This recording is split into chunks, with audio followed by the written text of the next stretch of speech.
YouTube, what's happening? It's your boy Penny LS1. I know it's been a minute, but I'm checking back in. I got something special for y'all today. If you've been following me on Instagram, you've seen my reel and my story. Y'all remember when I was doing the brakes on MiniSSkirt, and I was trying to put this Wilwood master cylinder, the new one with the angled reservoirs for GM. I got everything on, was bleeding the brakes, couldn't get the rear brakes, kept locking up. So I went through a whole bunch of issues or troubleshooting, trying to figure out what the issue were. And like I said, that was my first time really tackling something of that caliber as far as brakes go. So I got a lot of good information from most of you guys that follow me that have done similar projects, maybe not with the same master cylinder. But I mean, I ended up changing out all the brake lines from the rear, from the proportionate valve on the frame to the rear. All that's brand new because the front was already replaced. I had already replaced the little pigtails up to the master cylinder. So long story short, I replaced all the brake lines. I did the rear disc conversion, right? So that was the reason I was putting this master cylinder on there. I could not get those brakes to release. So they were locking up every time. The front was fine. The rear was locking up. So like I said, I troubleshooted. I went through all the process, changed all the brake lines out. It still was doing the same thing. The only thing that I didn't do was use the Wilwood adjustable proportioning valve. So at that point, I was just like, I just want the car back so I can drive it. So I put a I kept the factory style proportionate valve, but I got a disc-to-disc version from inline tube.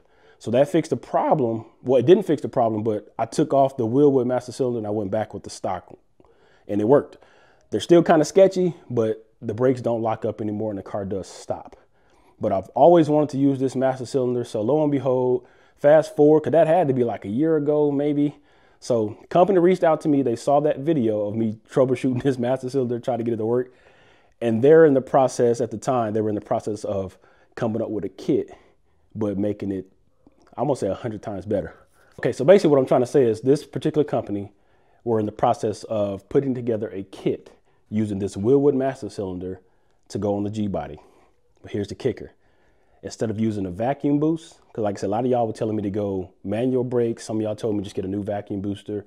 Some of y'all were telling me to go hydro boost, which were all good options. I just didn't want to do it at the time.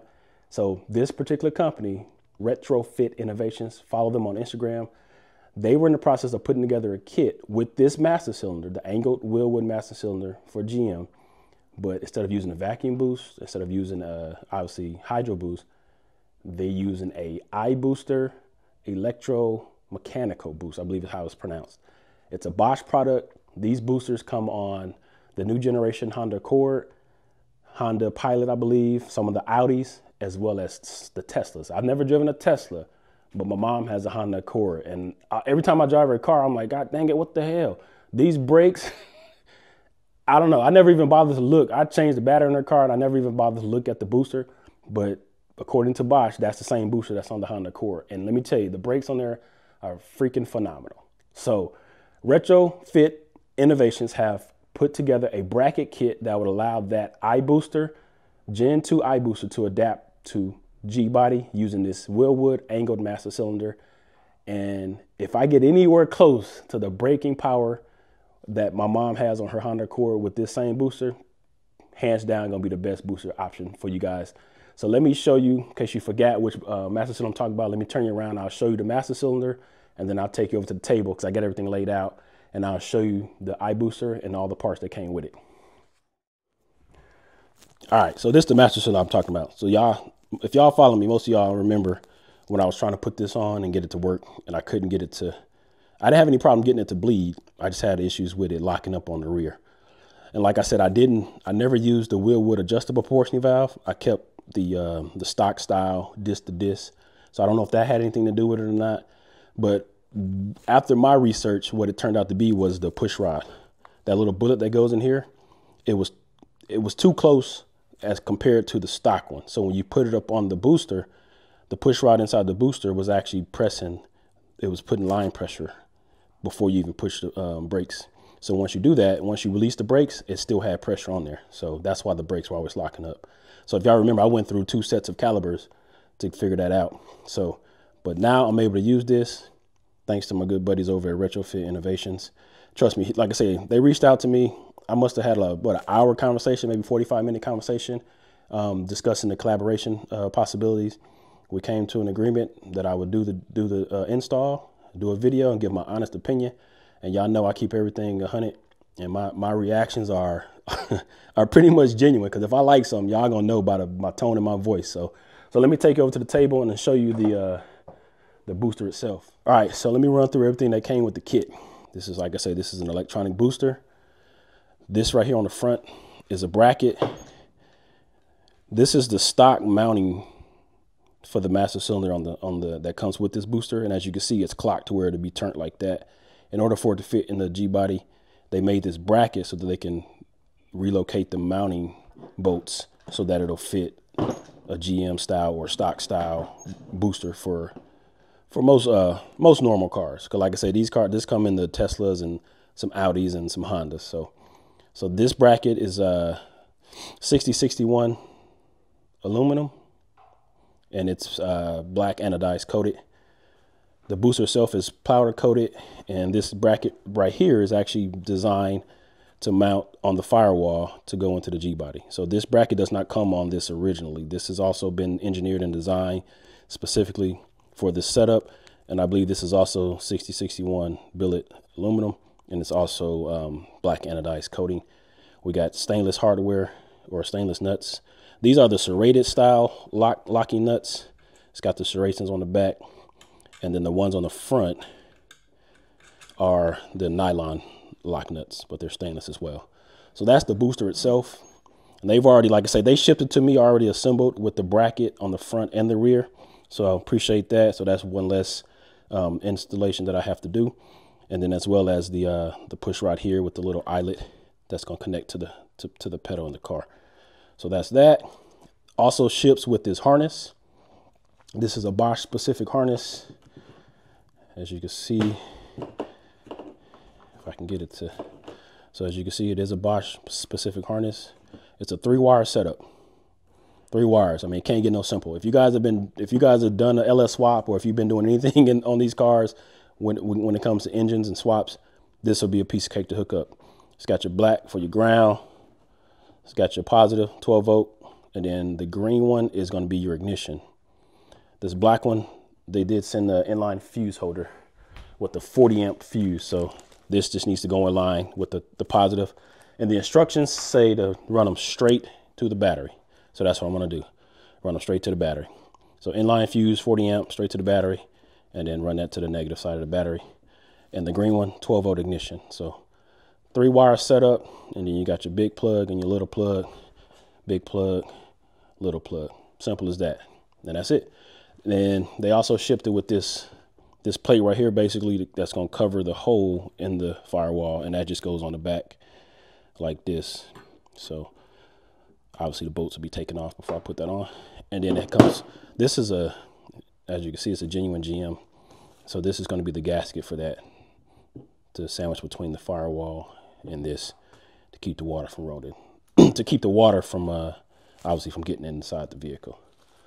This is the other piece that came with it. Now this is, to me, this is the magic, because like I say, the issue I was having with this, what did I do with it?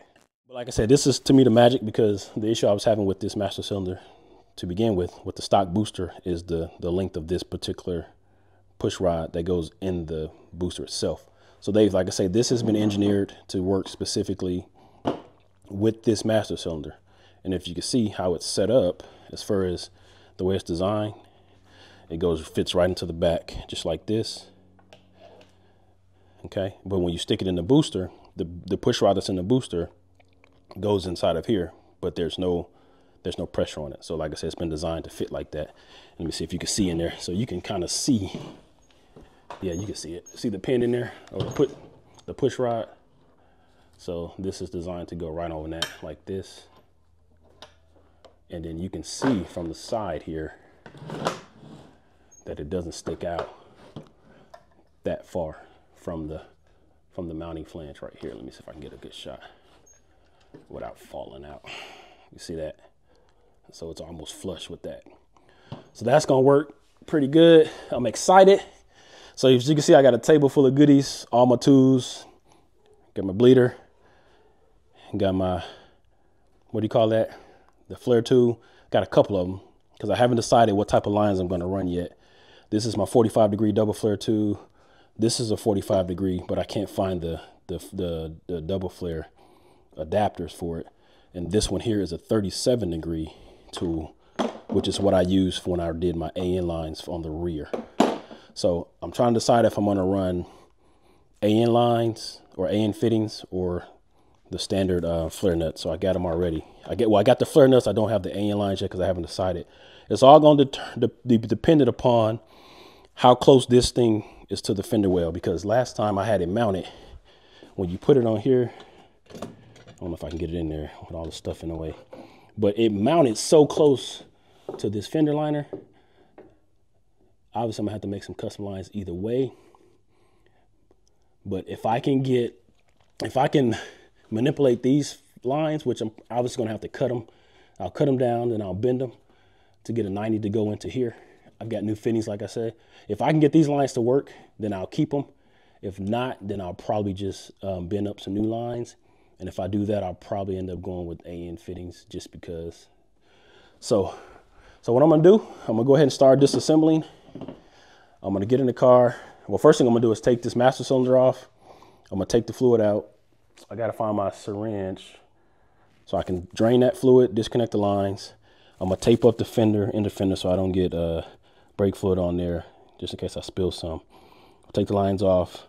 Then we'll go inside the car, disconnect the brake pedal, and unbolt the booster from the firewall, and we'll go ahead and pull it out. One other thing to note, with this new booster, like I say, it's not vacuum assist, so you will no longer be needing this hose. So I'm gonna have to disconnect it from the back of the intake manifold and put a cap on it so I don't have a vacuum leak there. So that's the beauty of this booster, the iBooster. It's not vacuum assist, so you won't need this vacuum line or this check valve right here. So let's get started.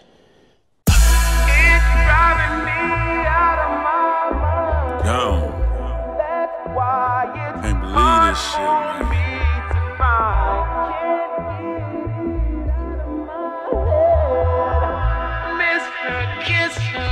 DJ girl.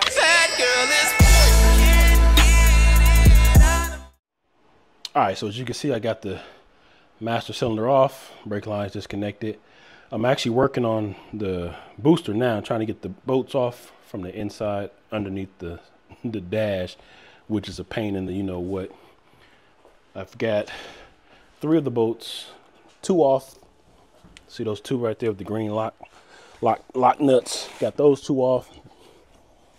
I've got the 3rd one right there, as you can see, is loose, but the one up top, let me see if I can get you in here. This one up here is a pain in the, hold up, you can't even see it, my bad, y'all. Hold on, let me get it focused on it. I know you can see it right there. Yeah, that one right there. There's barely enough room for me to get in there, so I may have to drop the column in order to get it, because you can see it's a long stud as well, so I got to use a deep well. So let me drop this column, so I've got to pull this whole pedal assembly out anyway, and then I can go ahead and pull this off and pull out the booster as well. We making progress, y'all. Let's get it. All right, well, actually I didn't have to drop the column. I just took this bottom panel piece off and I was able to get a straight shot in there. So we've got those 3 off, and then the one is still on the bottom. So let me go up front and make sure I can get it out without it falling off. That's what I'm trying to do. It shouldn't fall out, but I just want to make sure. It should be loose though. Yep, see it's loose. So we should be okay. I'm gonna go ahead and pull that bolt out, or pull that nut off, and then I should be able to go ahead and just pull this off. And it looks like that master cylinder may have been leaking. You see all this right here? That paint is peeling, bubbling up from brake fluid, looks like.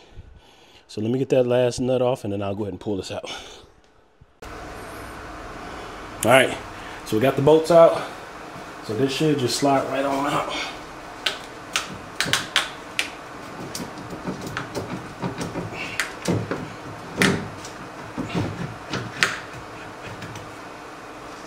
Yep.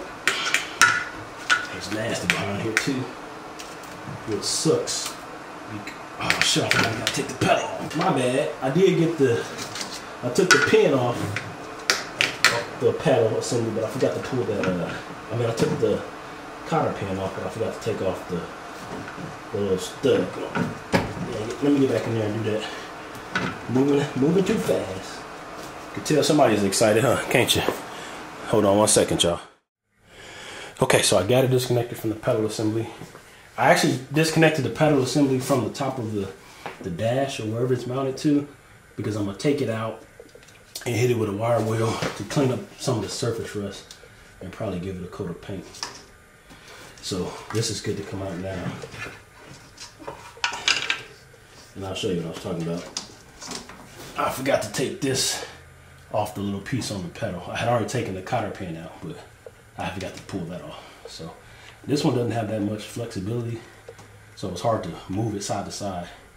So that's why I took the pedal off. So let me grab the pedal out of the car, show you what I'm talking about.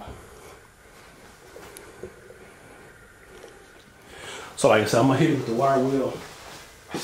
I might have some flat black paint. If not, I think I got some aluminum, cast aluminum paint.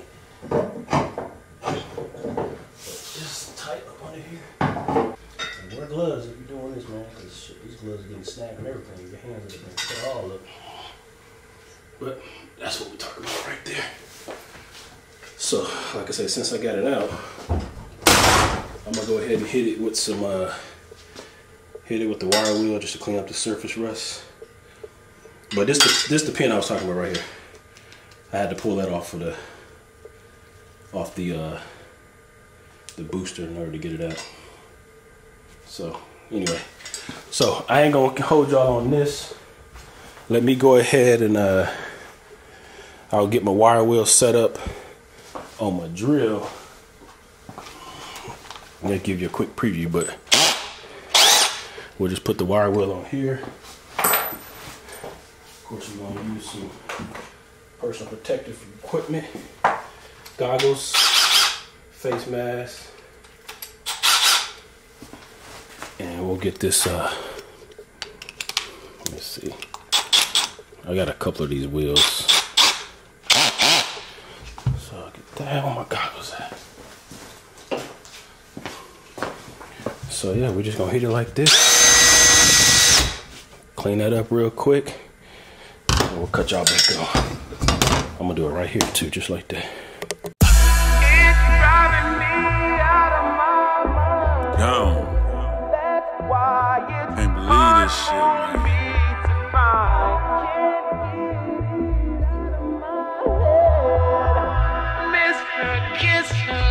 DJ Graham.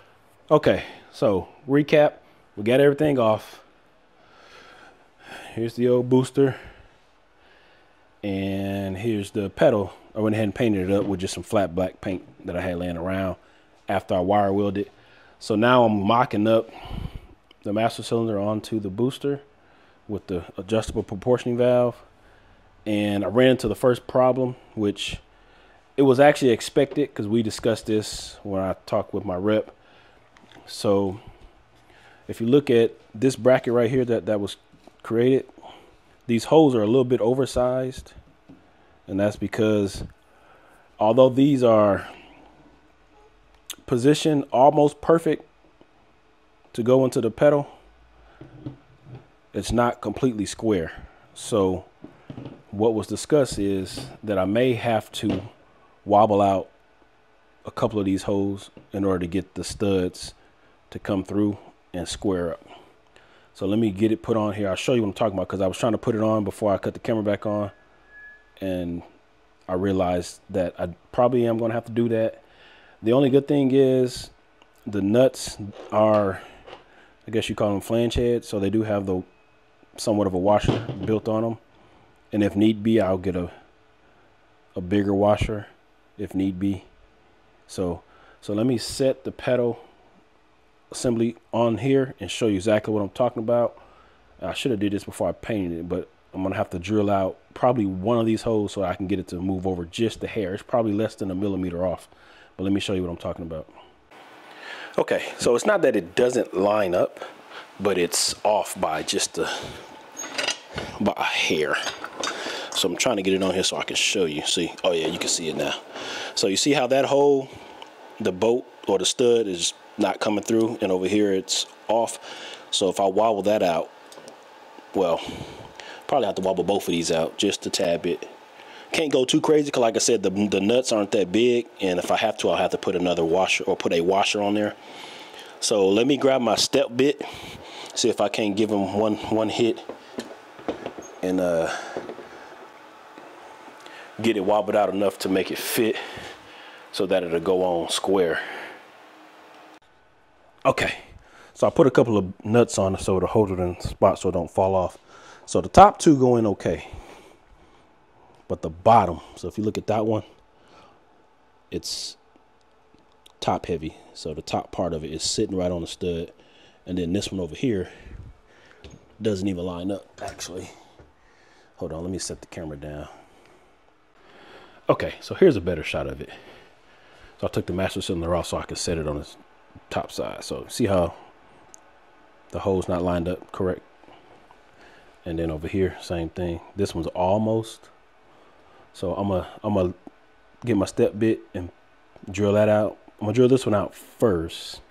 Well, maybe, because these over here are actually slotted. You can see, where is it at? Yeah, these holes are actually slotted. The top one is as well, as you can see.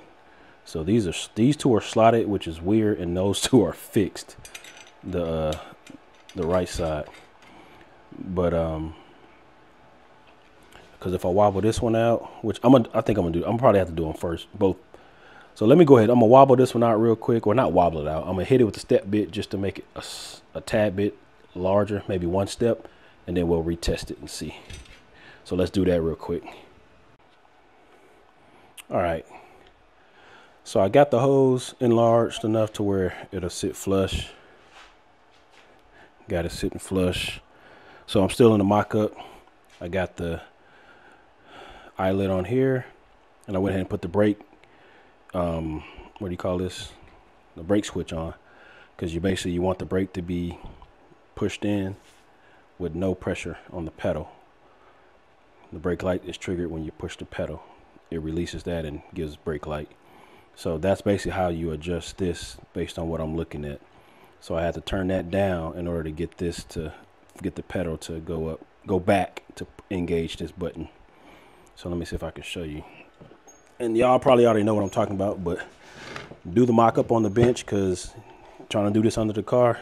So basically when you push that, see, that's going to trigger your brake lights right there. When that comes out like that. Why am I not focused? There we go. So brake lights, no brake lights, brake lights, no brake lights. So like I said, I screwed this in and then adjusted this, because like I said, trying to do this under the car, inside the car, is going to be pain, and it's still going to be hard because I had to tap it to get it to go on with the hammer. So we'll figure it out once we get it in the car. So next step, we're going to go ahead and mock it up, mount it onto the firewall. I'm going to need my brother to help me do that, because these studs aren't as long as the original studs. So when you set it in there, it's not enough meat on these studs for it to catch itself and hang. If you can see the difference on this. You see how long those studs are right here?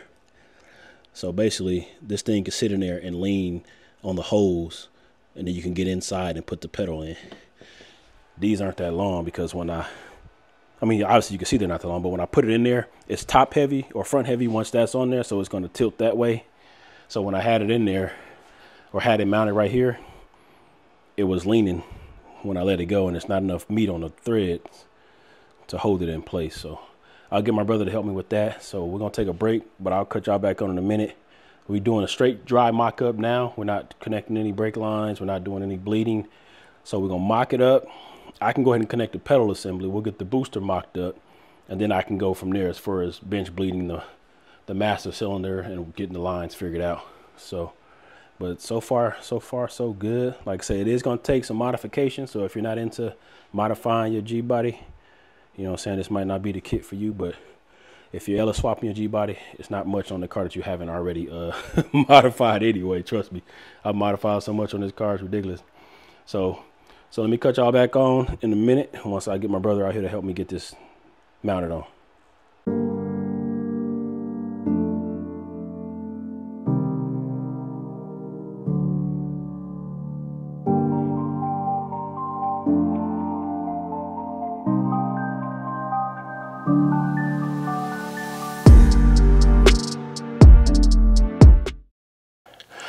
All right, so I actually had to take the seat out in order to lay down so I can get this, to get the pedal mounted back in. And then I got 2 bolts in the booster inside the car. The bottom 2, these studs were a tad bit on the short side as compared to the stock as I showed y'all earlier.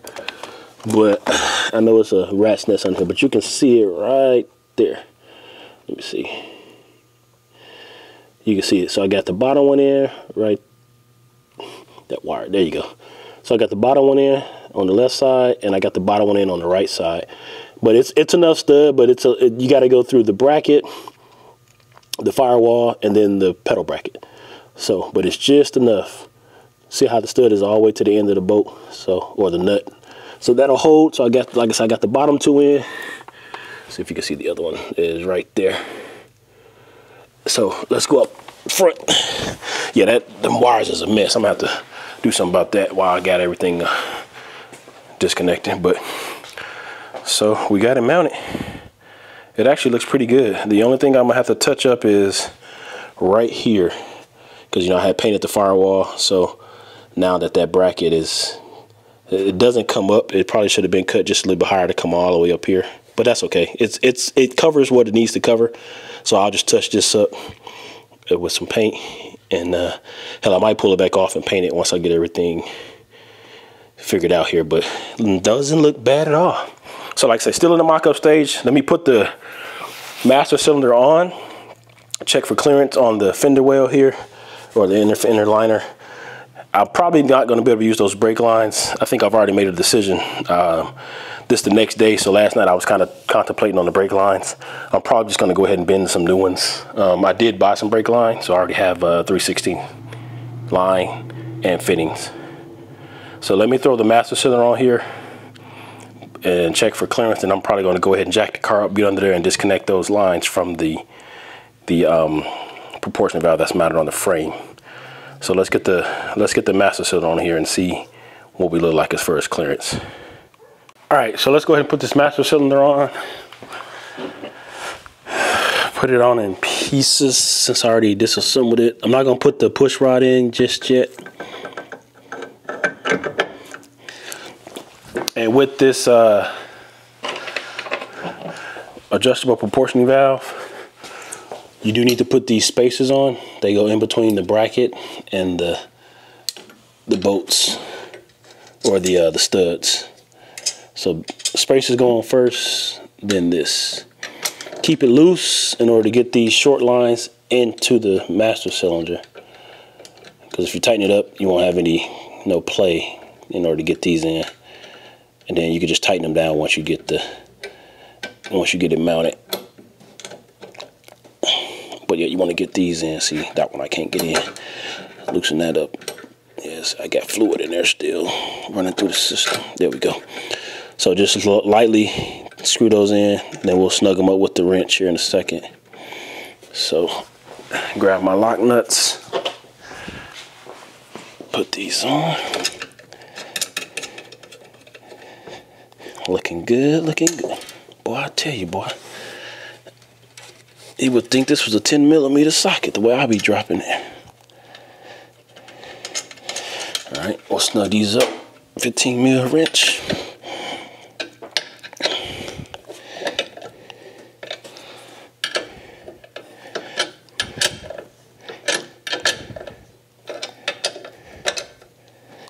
Okay, and then we'll get our 10mm line wrench. Snug the lines up so fluid don't keep running out of here.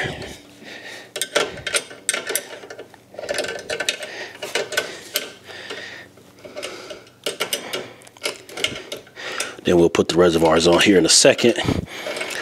And all I'm really doing is checking for clearance, and also want to, just get a visual of how everything is going to look. And then I'm going to go ahead and plan for my brake lines. I think pretty much not going to be able to use those. Get my reservoirs, put those on, if I can get them all right. I might have to get some new O-rings because I've taken these off a few times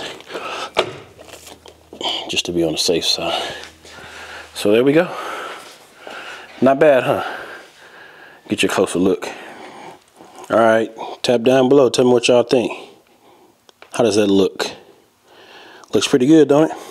So now, like I said, I just got a plan for my brake lines. See, it's pretty close to the fender here, but I got enough room to go 90, come down, and then go to a sharp 90. All right, so now I'm getting ready to figure out how I'm going to do my brake lines. We're not going to be able to use the stock lines. I thought I was going to be able to try to manipulate them, but I'm not going to do that. I do have some 3/16 lines, so I just need to go get a bender, and we'll go ahead and get started bending the lines. Now the rear on this proportional valve that comes out on this right here, and then you got 2 front outs. I'm only need 1 front out, so I do have plugs in all of them right now so that it's not leaking fluid. So I'm gonna keep the plug in this one right here, and then we'll go ahead and take these 2 out. I got one in the bottom of this and one right here. We'll take those out once I start bending the line. So I'll probably come off of here, and then we'll make a sharp 90 going towards the engine. So we'll come 90 off this way, over, down, do a couple of bends, because I'm not going to do the curly Qs or pigtails or whatever you call these.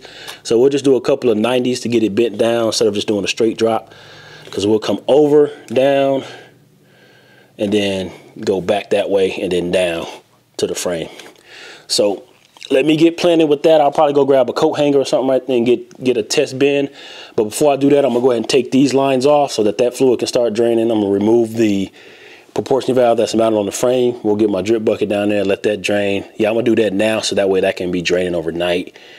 And then that way all the fluid will be out of it when I get ready to mount up the lines to the new lines to the frame. But not bad at all. Yes sir, let's go.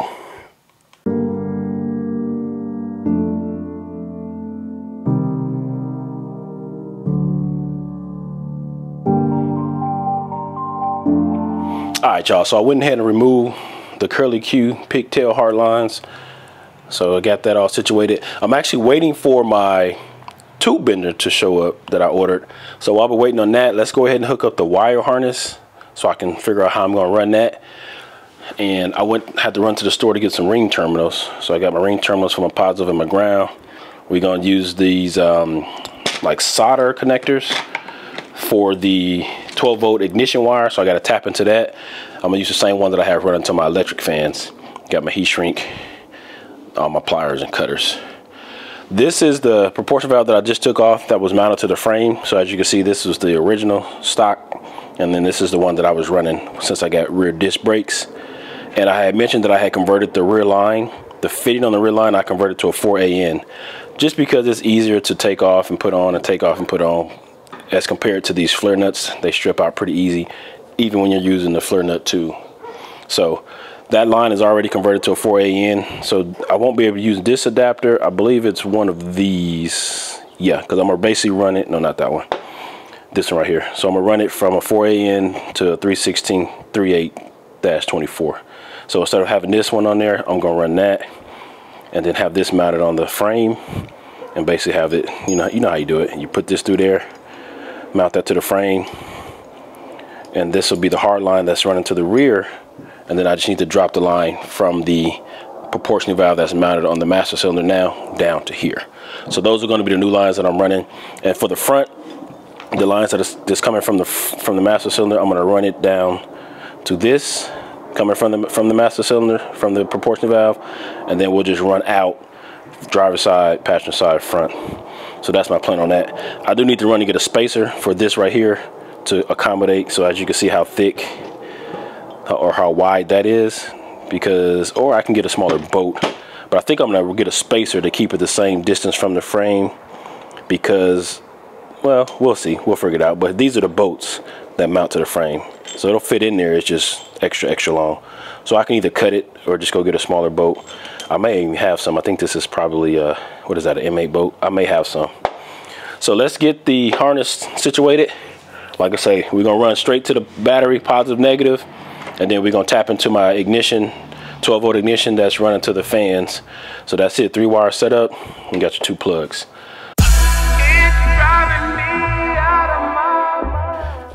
All right, so what I was doing was trying to locate my key on, 12 volt key on wire, which is, as you know, it's the pink wire that runs out of the bulkhead. So I actually have a bullet connector on here because I had ran this wire to my fan relays for the trigger wire, or for the ignition wire. And well, I actually found the piece that I cut off because I had shortened it. So I need to add this back because I'm finna cut off all this goobly guy right here, all this heat shrink that because I think I had like 2 wires running in here for something else. So I'm gonna cut that off. I got some more bullet connectors so I could put a new one on here. So what I'll do is I'll extend this wire. Well, basically, since I'm cutting off this piece, I'm gonna add another piece back, but at the same time, I'm gonna solder in the trigger wire for the harness for the booster. So let me set it up there so I can see how long or how short I need to cut it. The red wire is actually long enough to go all the way to the battery. The black wire is not, so I'm actually just gonna ground it over here on the side, or probably on the frame. So let's plug this in. So we got your big plug and your little plug. We'll put the big one on first. Should have room for it. Does it go down or does it go up? I'm not sure which way it goes. Let's see.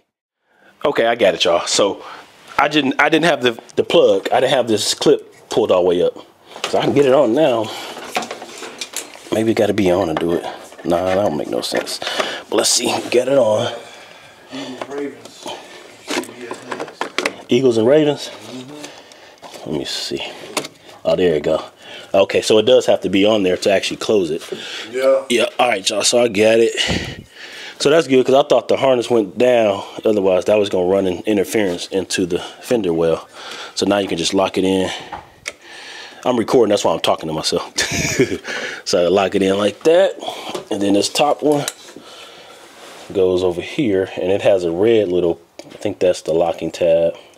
So it's already pulled out. So we'll plug that in right there, and it locked automatically. No, wait, nope. Then you push the red tab in. We'll do something about the wire later. I think maybe I can probably loop it around like that. Right now, I just want to get it wired up to make sure I got it. All right, so now this is plenty of wire. So like I said, I'm gonna run this black wire. I'm gonna just ground it over here somewhere. But the red wire, I'm gonna run all the way to the battery. So we're gonna run that along the front of the radiator support like I got all the other power wires. Then we'll just cut it. We'll cut it over there. And this green one,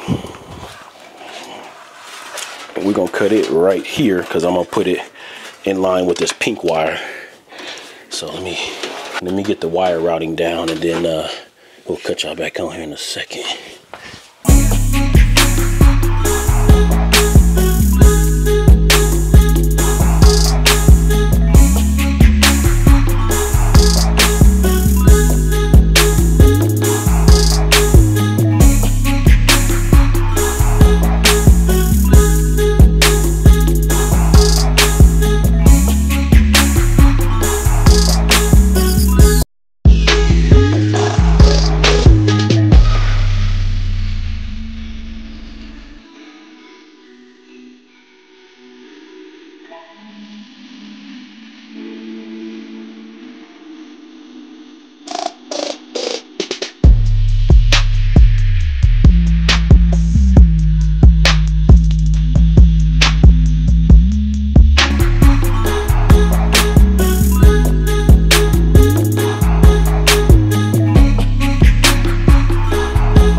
So I got all the wires ran, got the fuses in. So the 40 amp fuse goes in the big red wire.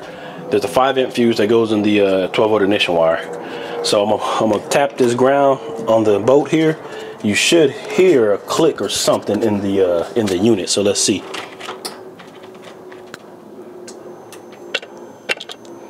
Y'all hear that? So we got power. So let me go ahead and bolt it down, bolt the ground wire down, and we'll wrap it up here. All right, so that wasn't so bad. So I got everything mounted up. I got it wired up. We got power to the booster.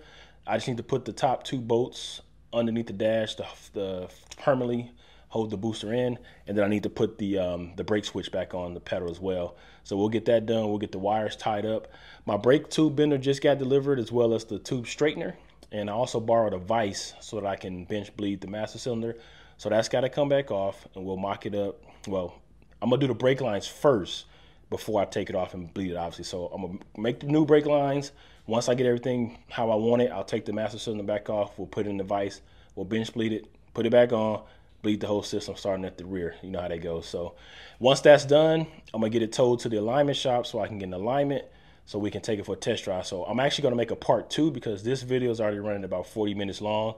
So if you still here, I sure appreciate it, but tap in for part 2. So if you're not already, please go ahead and click that subscribe button. Check the notification bell so you'll be notified when I drop part 2. Also check me out on TikTok and Instagram at PennyLS1. Until next time, PennyLS1, holla at your boy. Great blue kiss.